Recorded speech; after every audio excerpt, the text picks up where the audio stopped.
All right, now we got going to have the panel to answer some questions and talk a little bit about some of the things that weren't covered necessarily in the documentary and some of the things that were covered in a little more detailed. And so I'm going to turn it over to Frank Gaffney, who's going to be our moderator, and ask the rest of our panel to come on up, and Frank will introduce each one of them. Senator, thank you. Yeah.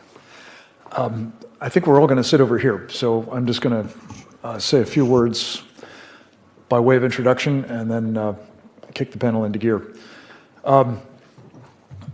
As has been mentioned, I'm Frank Gaffney. I am the executive chairman of the Center for Security Policy in Washington, D.C.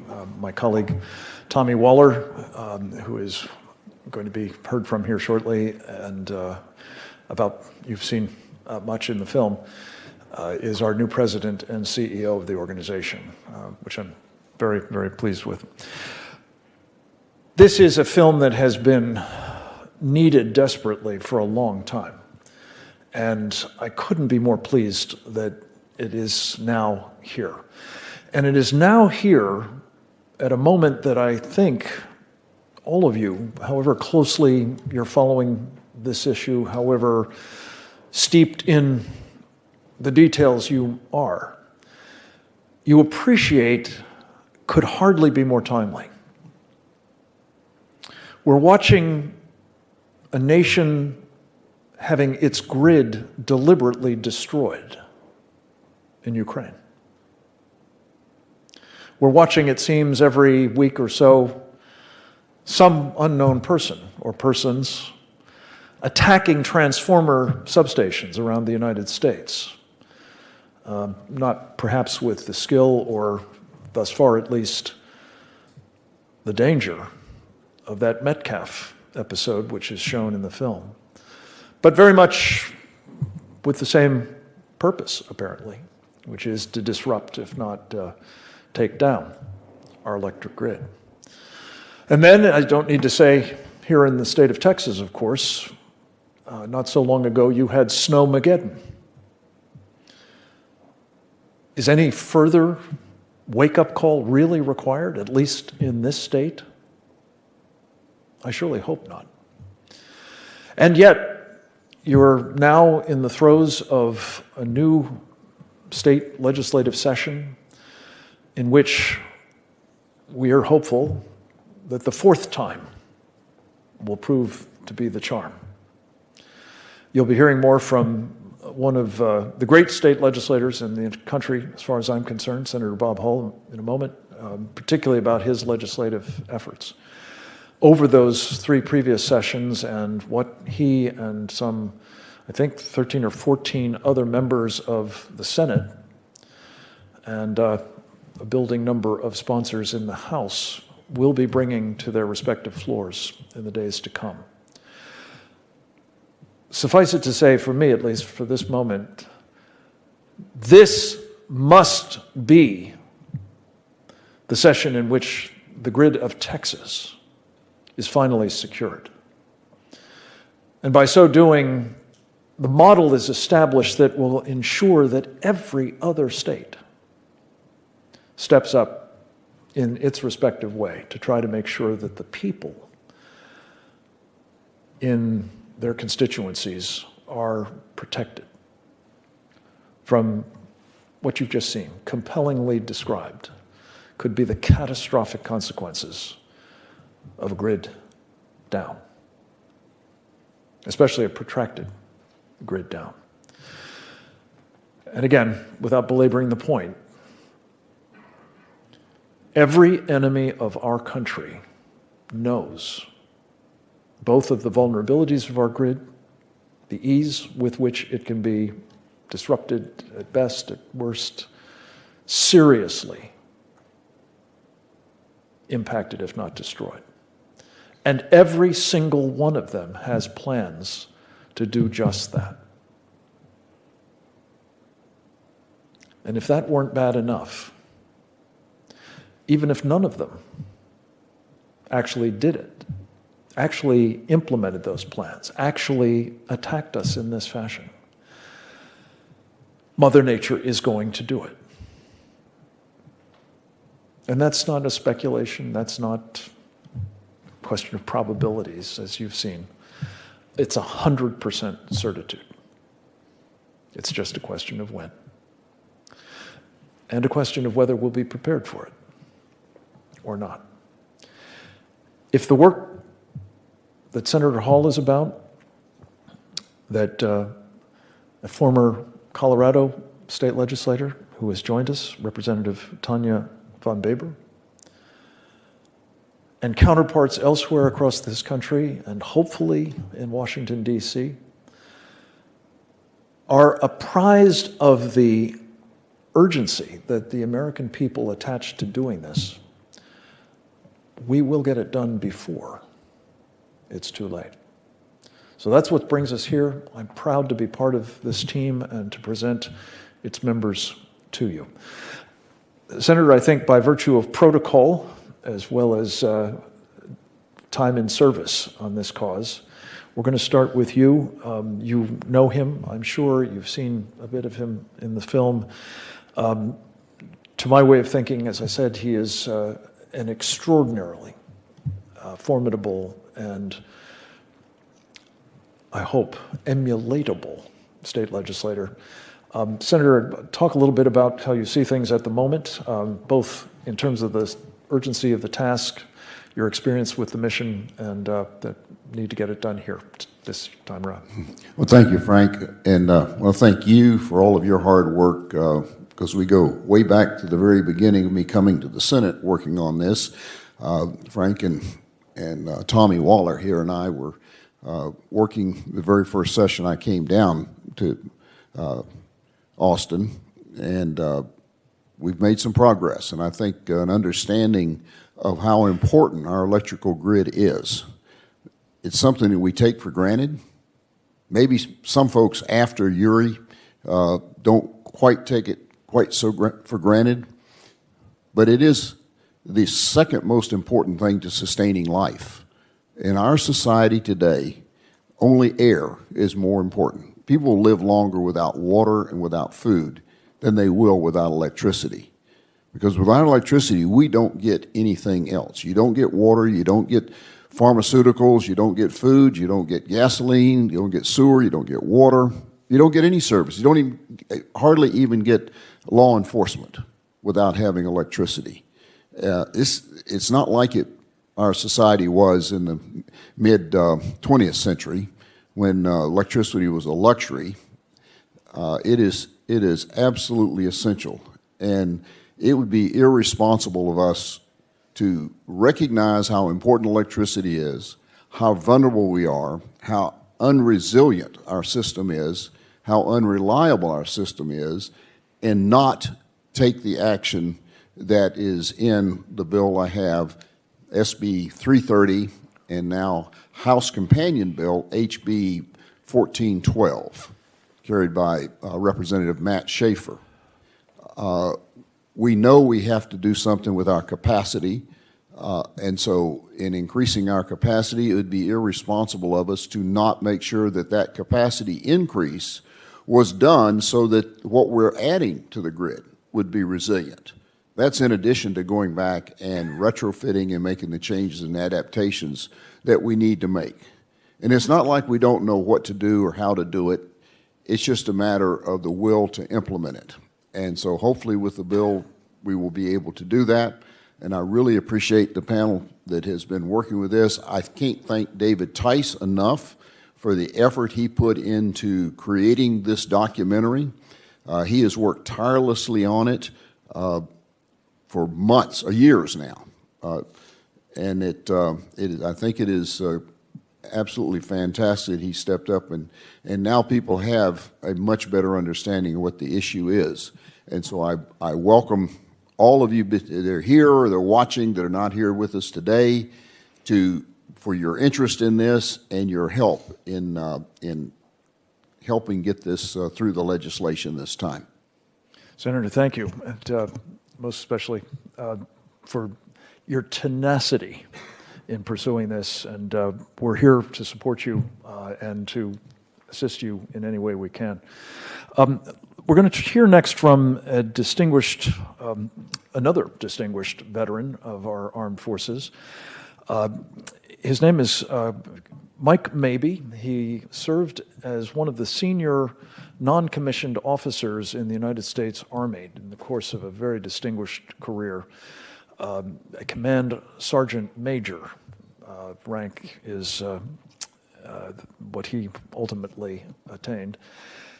These days, he is a tireless champion for grid security in his private sector capacities, personal time.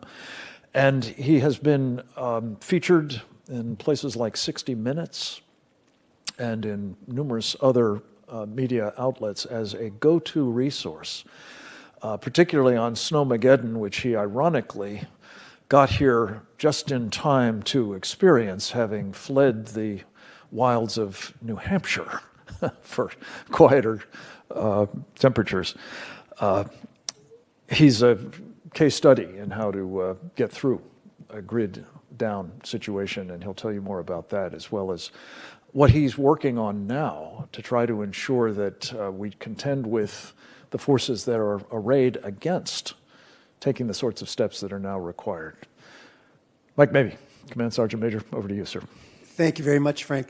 And Frank is right. I've actually been blamed for bringing the cold weather to Texas when my family moved from New Hampshire in 2020. And the very first thing we did when we moved to Texas is we put in solar power and we put in a wind turbine and batteries. And when the power went off, my family was fine. We had a wood-burning stove. I've been a doomsday prepper for years, so we're generally ready for power outages. But there were a couple really remarkable things, and many of you lived through this as well. So, we see this cold weather coming a week ahead of time. There were actually press releases from ERCOT talking about this. It wasn't as if something took us by surprise. We saw this cold weather coming a week ahead of time, and as soon as it got here, the Texas grid capitulated. And we ended up with over 250 deaths resulting from that power outage. People died of carbon monoxide poisoning. People died of hypothermia. People died of the failure of their home medical equipment, all things directly attributable to the loss of the electric grid. And then for those of us who are down here and lived through it, we saw fire departments unable to fight fires because they didn't have water, because the water infrastructure collapsed as a result of the grid. We saw days after the power was restored, grocery store shelves were still empty. Gas stations had no gas in Texas. Just imagine that. So that was bad enough, but what makes it worse is when I started doing a little bit of research, I realized that the exact same thing happened in Texas in 2011. And the exact same thing happened in Texas in 1989. And both times, there were hearings and reports and recommendations and nothing was done. And 2021 rolls around and 250 Texans perish as a result of the negligence of both the government and the industry of not fixing the problems that we had known about for years. Now, that's just a microcosm of the rest of the country. What happened here in Texas. So we've recently been hearing about these physical attacks against the electric grid. Well, and you heard Dennis Quaid talking about how, at the time this film was made, there had been over 700 physical attacks against the electric grid since 2010. That number is now 919, and that only goes through August. So we've had almost 1,000 physical attacks against the U.S. electric grid since 2010, and we've known about that threat since at least 1981 was the first federal report I can find. What's been done about it?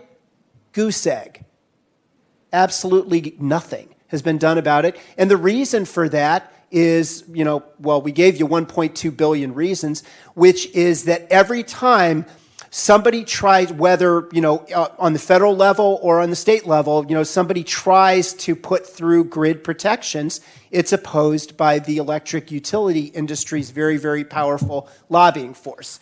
So, it becomes very, very difficult. And if you go up to my website, actually, gridsecuritynow.org, I've actually got a list of everybody in the federal Congress and how much money they took from the electric utility industry.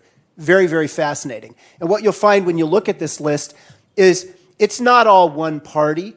It is, Democrat, Republican, independent. It's all of them taking money from the electric utility industry. And then when a bill comes about that, in a committee that, maybe would afford some protections, it becomes very, very difficult to support a bill that one of your major donors, opposes vehemently. So, that is kind of what we're up against. So what's the solution? Well, the solution is sitting right here in this room. We have got to contact our elected officials and demand that this problem get resolved. And I'll tell you what I've done personally, and then I'll shut up and hand the mic over to someone else. But I've contacted my elected officials, both in New Hampshire and down here in Texas. And in New Hampshire, because I was there for a little bit longer, I had some of my elected officials, some that I didn't vote for, actually listen to me and take action to try to do something to protect the grid. And guess what? Next election rolled around, they earned my vote. I had other people that I did vote for, couldn't get my call returned by anybody from their staff. Guess what? Next election rolled around, I found somebody else to vote for. That is what we need to do as citizens. We've got to make this democracy work for us. We have to contact the people who represent us, whether you voted for them or not. Don't worry about it. They still have to represent you. And if they are willing to go forward and take action to protect your family, then to me, that's well on the way to earning a vote, right? But that's what we have to do. We've got to hold our government accountable and have our government hold the utility industry accountable to solve all of these problems. Thank you very much, Command Sergeant Major. We're going to revert back to what state legislators can do to make a difference. And I've just had the privilege of meeting one from Colorado. I mentioned her in my opening remarks, Representative Tonya VanBeber, and she made the point, which I think she may want to amplify, of the importance of local engagement.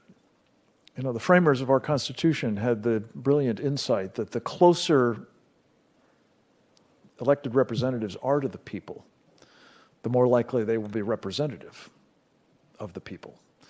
And I can tell you, with all of our frustrations with Washington, D.C., don't count on them to solve this problem.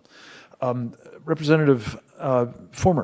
Representative VanBeber is the legislator in the state of Colorado who introduced the Colorado Resilient Infrastructure Initiative, a bill that was really part of a larger strategy, which I'm pleased to say in her post-government service she is continuing to work on to harden Colorado's part of the western interconnect, as it's called, of the grid. She has also been involved with the Colorado Regional Transmission Bill that was passed in 2021, and we're anxious to have her thoughts on where we are today, what local representation can do to help us ameliorate this very serious challenge. And thank you for your service, Representative. Thank you. I appreciate the opportunity to be here today, and I want to thank everybody on this panel. Senator Hall was very instrumental in guiding me through creating a portion of the legislation and the pieces that we thought would move this topic forward. And I would say, if we thought we were in a place where we were getting the job done, we wouldn't be here today. Not one of us would be sitting here on this panel. You're looking at individuals today who are true public servants, who understand the oath and the duty to protect and serve. And so for me, running House Bill 1404 meant listening to the constituency in Colorado. We live in a place where, if we think about the topics of solar flare, or we think of weather-related events, or we think about the vulnerability on the grid, I think many of the people in this room today all have had a personal experience with the issue of the grid being fragile. I know for us, just this year, we watched a 40-degree temperature drop in Colorado in under an hour. It was very apropos to see Mr. Quaid speak about this movie and narrate this movie when he was in a movie, The Day After Tomorrow, when we all thought those kinds of things just don't happen. And yet, we saw an Arctic bomb hit us just this year. In the last 2 years in Colorado, we've lived in a time period with a snowstorm and a blizzard in which in 2020, we went without power for 4.5 days. 4.5 days. And so while I might sit here as a public servant or an elected official, I'm a neighbor. I'm a mother. I'm an educator. I'm a citizen. And while we all have these titles, whether we were soldiers or we serve in the capacity as an elected official or we do things to protect the people around us, we have to call upon our public servants. We have to call upon our constituents, and that only happens at the local level. Local government has been and always will be the most important government. It's where you'll see the needle move. We can no longer ignore history and ignore the same events over and over and over again. In fact, I think they have a saying for that. Those who ignore history are doomed to repeat it. And here we are. So it's my greatest wish that Senator Hall is able to pass this bill successfully. We need it. We need true public servants who understand that it is their role and their duty to protect their constituents. I would call upon anybody who sees this video, who sees this panel, who sees this movie, to pick up the phone, send an email. You each can do something as fathers, as mothers, as family members, as employees. In whatever capacity you play in your community, you have the ability to change this. And that's the hope that I'd like to see in this discussion. And so I think that's where I will end there. But again, thank you for the opportunity to be here today because we have got to work together to change this issue. Thank you very much, Representative VanBeber. Next, we're going to hear from another distinguished veteran, an individual who, in his time in the U.S. Air Force, worked, among other things, on training our pilots to engage in what is known as survival, evasion, and escape, or SEER, training. He did the training himself and thereby became brilliantly equipped to help the rest of us understand how to prepare for, well, disasters like a grid-down situation to the extent one can. His name is Jonathan Hollerman. He is the author of a number of books, two entitled a variation on EMP, Equipping Modern Patriots, and a new series that he's been producing, a brand new version of which is out, I believe, momentarily, under the title Survival Theory, a Preparedness Guide. These are practical steps that Americans can take to prepare in the event they are left defenseless against a grid-down situation. Jonathan Hollerman, welcome, and over to you, sir. Thank you, Frank. I'm honored to be here today. I also work with Glenn Rhodes over there with the U.S. Task Force on National and Homeland Security. So I regularly get asked when I do interviews and podcasts and when I meet with representatives, if this is such a serious threat, why has nothing been done yet? And typically my answer is, well, you have the 1.2 billion reasons over the last 10 years, which is the amount of money that the utility industry has flooded into lobbying at the federal level. That's one reason. Power and money always have a say in any state or federal courthouse, state house. So that's one reason, but I really believe a lack of full understanding on the threat. This is a complicated threat. It's hard to sit up here, even with a 55-minute amazing documentary that David Tice has produced and put together, very informative. But this scratches the surface of the level of the threat. I mean, you're getting, not even an ice cube off of an iceberg of information here. This threat is very serious. It's very real. I've spent the last decade of my life studying it. So a lack of understanding of how realistic this threat is, it's easy to dismiss. If you just look at EMP, it kind of sounds like some sci-fi missile attack in the atmosphere and shuts off electronics, and they've made really bad TV shows about it, inaccurate TV shows about it. It's easy to dismiss if you just look at one problem. But we also have the threat from solar flares. It's just a matter of time. It will happen here in the continental United States and the Northern Hemisphere. That's another threat. Physical attacks on the grid. Michael's done an amazing job with FOIA requests and exposing how bad the critical infrastructure standards are, the utilities, and how badly they're enforced. You have the threat from cyber attack, and you've all seen what's happening with AI in the recent times, and we've got quantum computing around the corner. So if you combine all these threats, where you can say, well, one of them is just a small percentage of risk, but if you start adding them up, I'm kind of shocked that something bad hasn't happened already. So that's one level of not understanding the threat. And the last thing is, which is my specialty, is people don't understand the absolute death and destruction that will come if we have a long-term national grid down event. I don't want to fearmonger here, but the United States military is 99% reliant on the civilian electric grid. It's not like the movies. There's not going to be any box trucks rolling down, passing out MREs for people. You're on your own. When I mean you're on your own, with no internet, no TV, no gas stations, no interstate trucking, so your grocery stores, what's in the stores is what you have permanently, okay? Once those grocery stores are cleaned out. So when people think about a grid down event, they're always thinking about a 3-4 day event. I just went through a 4-day ice storm with no power in West Virginia. Now, we have a backup generator and wood stove, so we were fine. But typically people think of short-term events. This is a problem. If we lose the high voltage transformers in some of our power plants in this country, this is an extended, it's a protracted problem. And the EMP Commission, Congressional EMP Commission, estimated that 90% of Americans would die within the first year: cholera, dysentery, violence, starvation. And that's an eye-rolling number to say 90% of Americans. You're talking 280 million people dead. How does that happen? But if you take away every aspect of human life in this country, access to food, water, fresh water, sewage is going to start backing up into your house in the city. Methane, you're not going to be able to live there.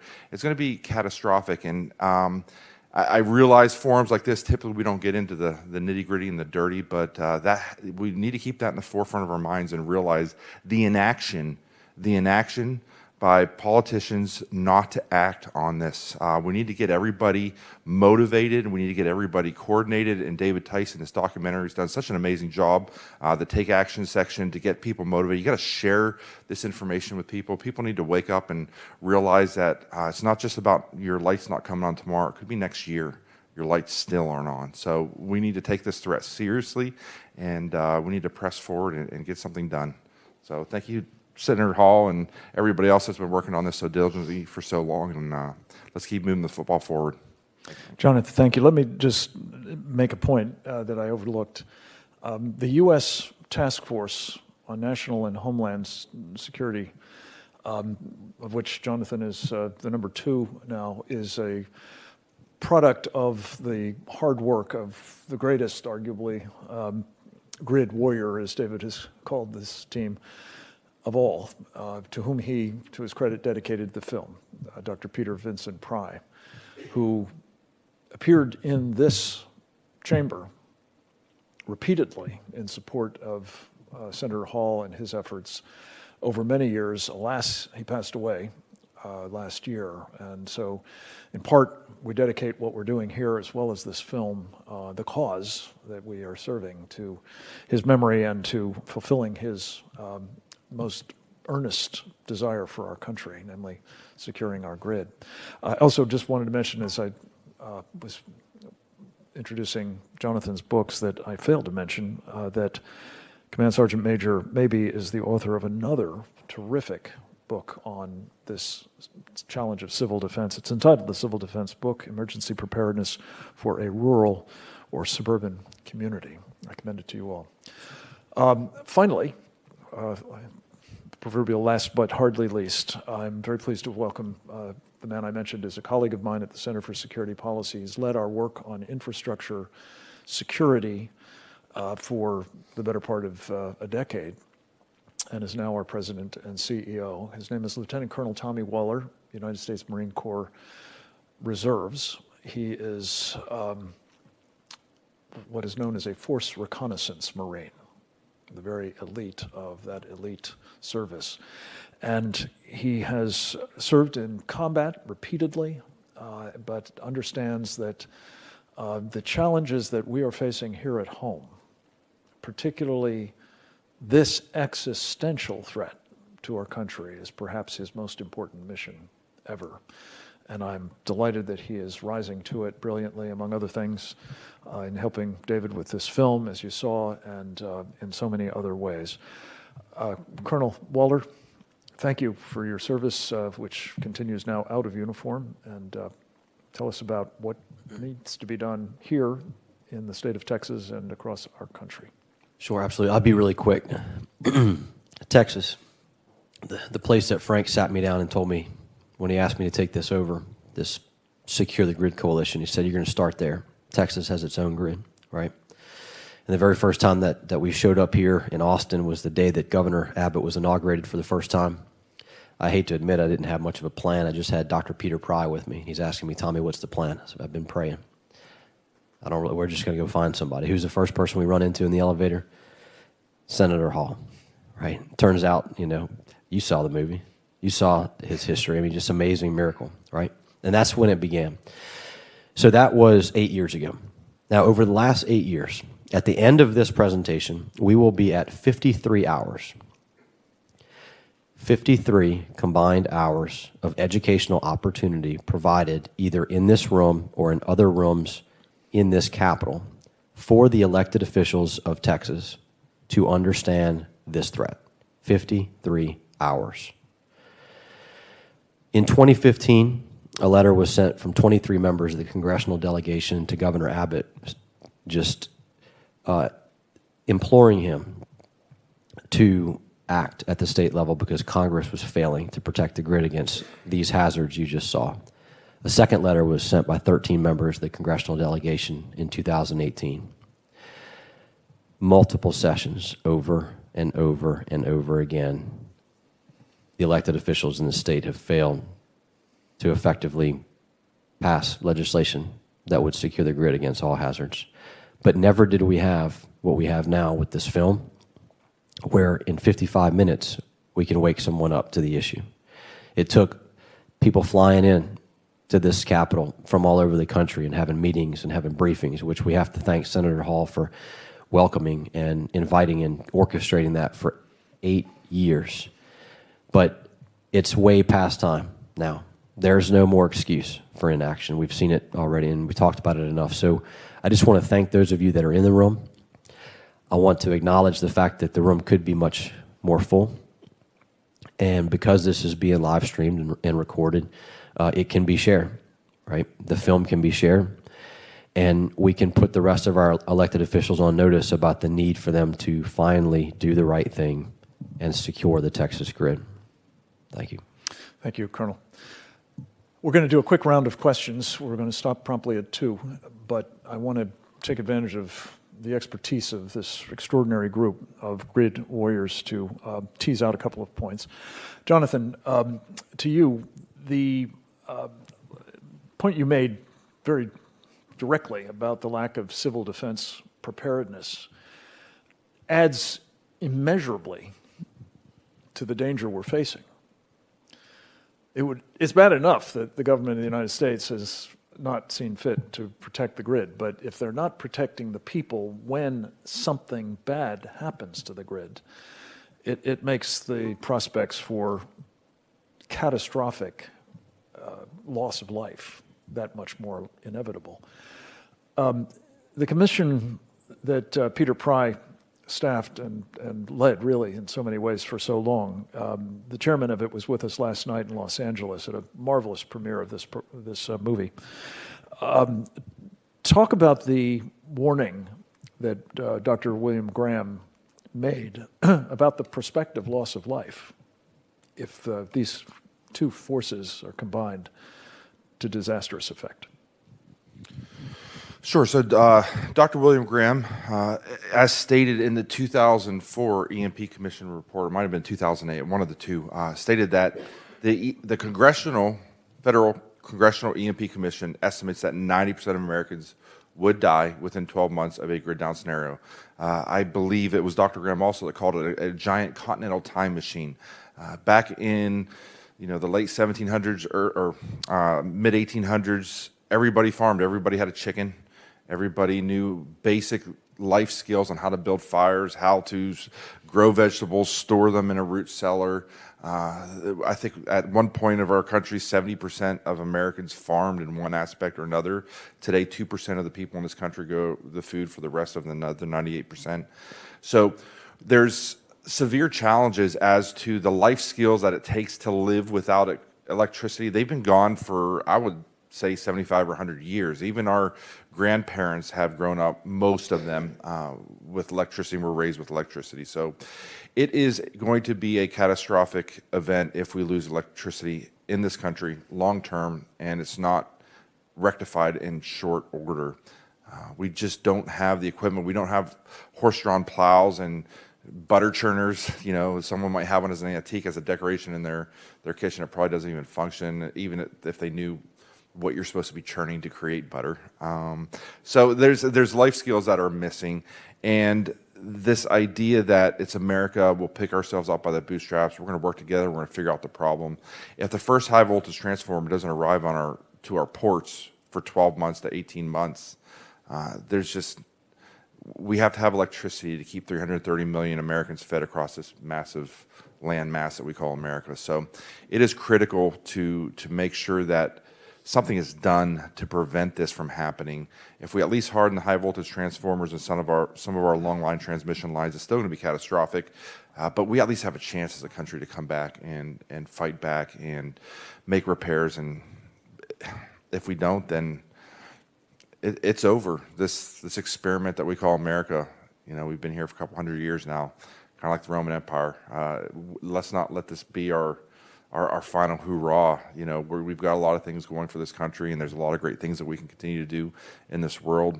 So this is critical that we protect this infrastructure. Thank you, Jonathan. Let me just make a fine point. Maybe you do know how to grow food. Maybe you know how to churn butter, to use that analogy. Do you have some place to do it? Would you have time to grow crops and turn them into something that you can eat before you or your family perish? This is the kind of thing that needs to concentrate all of our minds, because the answer for the vast majority of us is no. Either we don't know how to do it or we have the opportunity. Representative VanBeber, one of the things that has been so exciting to those of us working in this space has been examples of initiatives that have been taken. Here in Texas, for example, in the city of San Antonio, the Lake Wiley project, which was mentioned in the film, as well in Carolinas. Talk a little bit about something that I don't think was mentioned there, because I guess it's a relatively new development, the Rangeley efforts that are being made in your state, and their importance to this sort of model that we're trying to build of actual steps taken to harden our grid. Well, it's a great segue that you ask about that, because when we think about this being a solvable problem, we have folks in the United States who are taking the initiative to be cooperative. Rangeley, Colorado is one entity. Mr. Glenn Rhodes is part of the EMP task force. Was also instrumental in this. Tina Francone, Don Davidson. There are folks in Colorado that had the foresight to cooperate with different entities to put together an entire municipality that was in agreement that we know where we are vulnerable. This is a place where we have the capacity to not only lose our electricity, but we also have the capacity and we have the foresight to actually protect the grid where it might be most fragile here in this mountain town. So in Rangeley, Colorado, the funding was put together. The folks, the town council, the county, they all came together. It's much like the El Paso kind of initiative that we see here in Texas, where individuals have the foresight and they are working to solve the problem in a cooperative manner where they will make sure that their folks are taken care of. I hate to think that when we're forced at a very fundamental level to think about this topic, that we have to think of 9 other people, and we're the 10th, 90% loss of life. and we think, who are the 9 people closest to us and which of those live or die? The answer should be, if you live in a community that has cooperative individuals, we all live. This is solvable. This has solution. It's whether or not we decide to put the right people in office, that we ask the right people to be involved, and we're all the right people. As we already had one panel member say here, yes, this is America. We do pull ourselves up by our bootstraps. This is one example of that cooperative effort in working together to do that. So Rangeley is a great model for us to be able to come together from a municipality level, a county level, and then the state level with with congressional support to get the funding to be able to do something of that nature. So in that town, it'll be the first, I believe, hardened town in the United States of America. And we're very proud to have that happen in Colorado. And it's great individuals like Glenn Rhodes and Don Davidson, Tina Francone, and so forth to make that happen. Thank you. And you.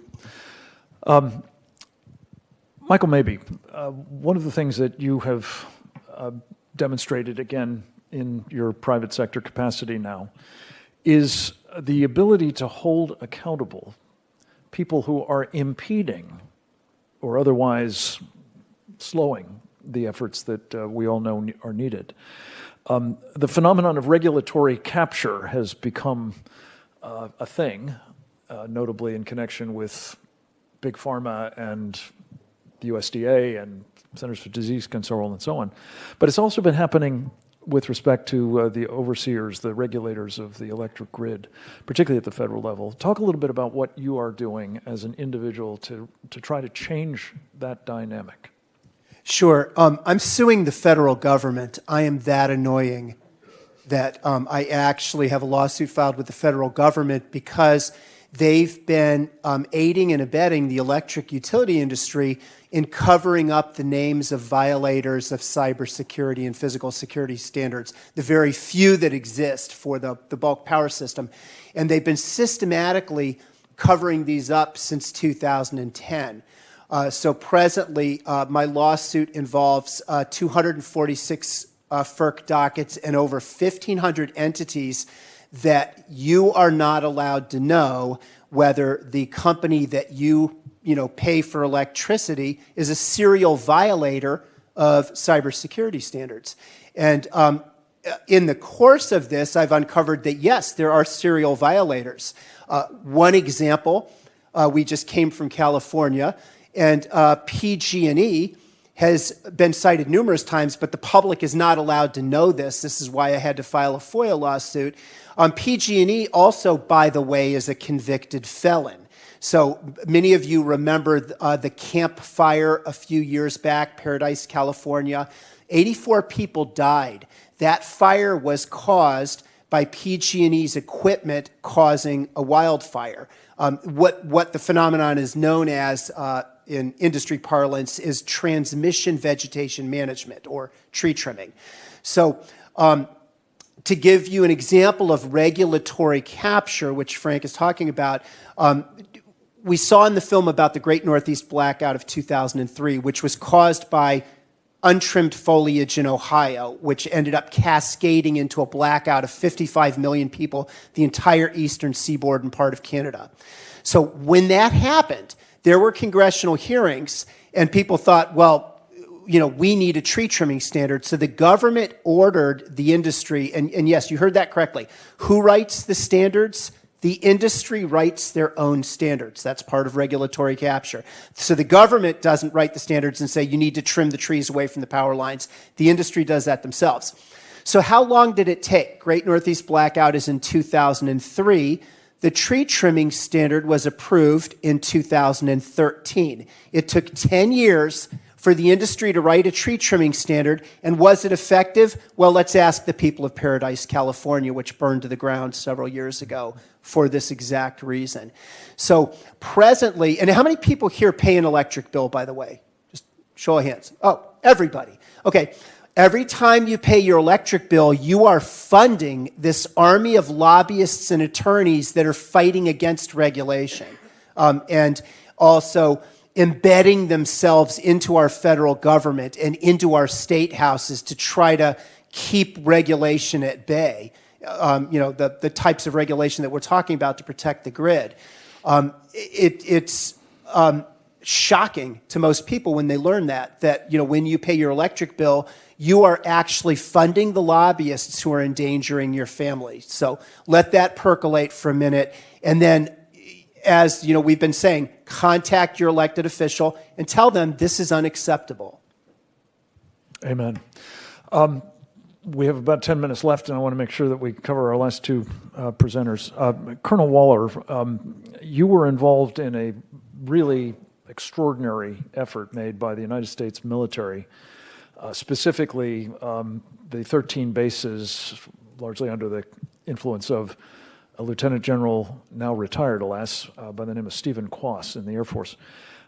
Talk a little bit about that and what that has helped catalyze in San Antonio. I think mention was made of El Paso. It's actually a little further west, San Antonio. That is, again, if you're looking for efforts that are making a difference in this state and that can then become models for the other parts of this country, look no further than, we hope, San Antonio. Tommy? Sure. Briefly, one of the just incredible blessings that we had come out of this Air Force electromagnetic defense task force was the need for a pilot project. And thankfully, the general who was in charge of the task force was also in charge of the 13 bases around San Antonio. And so we said, we're going to do the pilot project in San Antonio.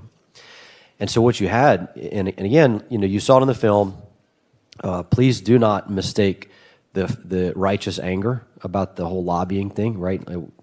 On the film, I thanked anybody that works in the electric power industry who's trying to keep the lights on. There are a lot of those people. San Antonio, CPS Energy is one of them. That's a municipally owned utility. The CEO said, hey, the people own it.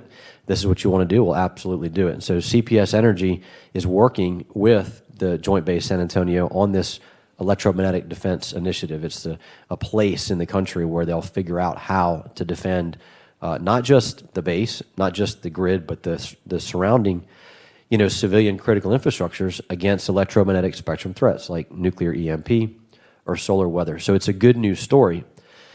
On the other hand, what I just told you, I said 4 years ago in Senate hearings, where legislation that this man authored was being replaced by legislation that would remove a focus on electromagnetic spectrum threats, right? And so for 4 years ago, members of elected officials in the state were warned, if you water down the legislation, if you replace Senator Hall's with this other bill, and you remove electromagnetic spectrum protection as a requirement, I can promise you that none of the promising things happening in San Antonio will make its way out to the rest of the state. And here we are 4 years later, and that's exactly the case. And so it's a blessing that Texas has in one of its cities an effort that's begun. The idea is to figure out how to do it. The state now just needs to expand that and make it a requirement. And the reality is that there's money, right? $1.2 trillion, bipartisan infrastructure bill. That money's already been set aside for infrastructure. And for some of these threats, solar weather, the one that we can't deter, the sun is going to produce a coronal mass ejection at some point that will strike Earth. And so you have to do something about it because it's 100% certainty. 1/3 of 1% of that infrastructure bill would protect the entire nation. The transformers, the vulnerable transformers for the whole country could be protected for just over $4 billion, which is 1/3 of 1% of that bill. The money's there. We just need the will. So thank you for doing what you can to increase that. Thank you, Colonel, for your leadership on it. Lastly, and again, not least by any means, the man who brought us here, the man who has done so much on this project for so long, and the man who I pray with your help, and I mean not only the help of those in this room now, but those who serve with him in the Senate across the hall, those who serve in the House down the road, to come together to finally put this legislative initiative over the top. Senator, if you could very quickly give us a sort of situation report on where things stand and how people can most directly be of assistance to you. Well, thank you, Frank, for being here. Thank each of you for coming and being a part of this. And those of you who are watching out there that have been working in your communities with us over the last several years, thank you for your efforts. I think it's being effective. But leave here, folks, knowing that this threat is real. It's not some imagination, and it's multiple threats. It's not talking about just one thing. It is just about everything we've talked about here today. The cyber attacks are real. We've had them happening. They just haven't gotten to the level yet that it is to the level it can get to. The physical attacks are real. We've had them right here in Texas.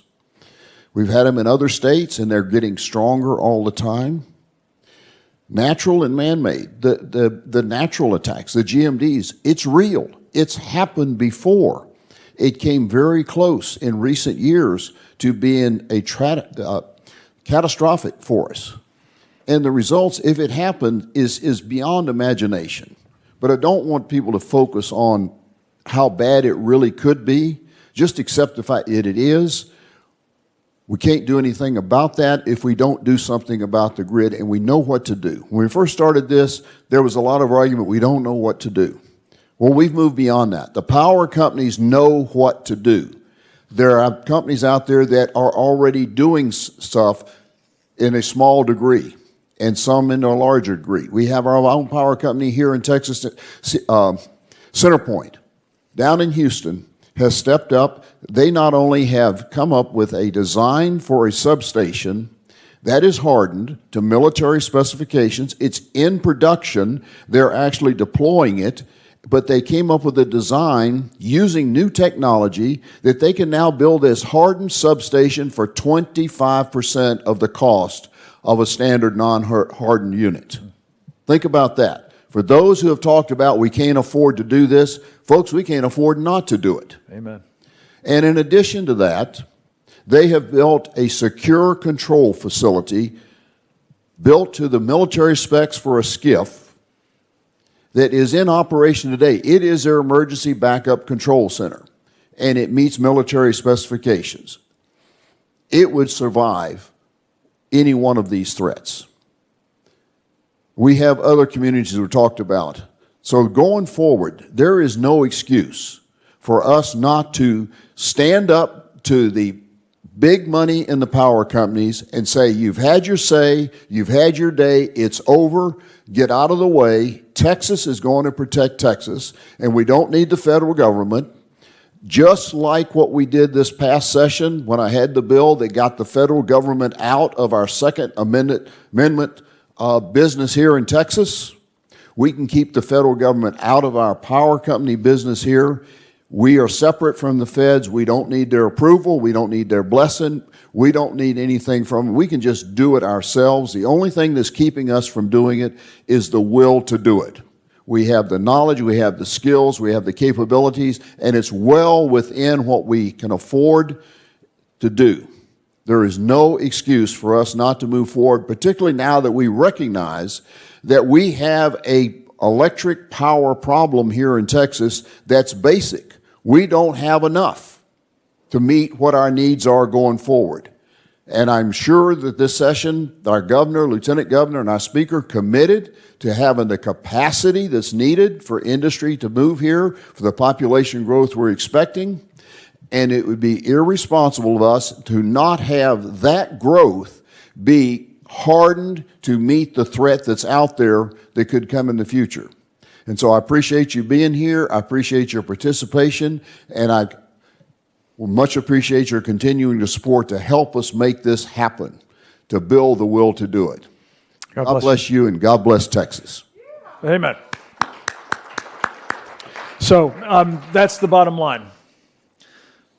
If you want politicians to have the will, they need to know you do.